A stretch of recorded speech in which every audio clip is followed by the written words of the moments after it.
ఎన్నికలు సమర్థవంతంగా నిర్వహించేందుకు జిల్లా యాంత్రాంగం అప్రమత్తమైంది. కాకినాడ నన్నయ్య యూనివర్సిటీలో జిల్లా స్థాయిలో ఎన్నికల విధులను కేటాయిస్తూ ఈవీఎంల సామాగ్రిని పంపిణీని పరిశీలించారు అధికారి జెనివాస్. ఎన్నికల సిబ్బందికి విధుల నిర్వహణపై పలు సూచనలు చేశారు.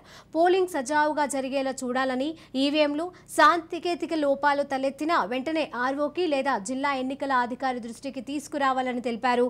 ప్రజాస్వామ్యబద్ధంగా తమ ఓటు హక్కు వినియోగించుకునేలా అన్ని పోలింగ్ కేంద్రాలలో తగిన ఏర్పాట్లను చేసినట్లుగా తెలిపారు. వాళ్ళు కూర్చుంటూ వాళ్ళ పోలింగ్ మెటీరియల్స్ వెరిఫై చేసి ఈవెన్ తీసుకెళ్ళడానికి కావాల్సినటువంటి అన్ని ఏర్పాట్లు చేశాము. వచ్చినటువంటి సిబ్బందికి వాళ్ళకి ఫెసిలిటీ చేయడానికి హెల్త్ టెస్టులు ఏర్పాటు చేయడం జరిగింది. అలాగే ఫుడ్ అరేంజ్మెంట్స్ ప్రాపర్గా వచ్చినటువంటి ప్రతి పోలింగ్ సిబ్బంది కూడా ఏర్పాటు చేయడం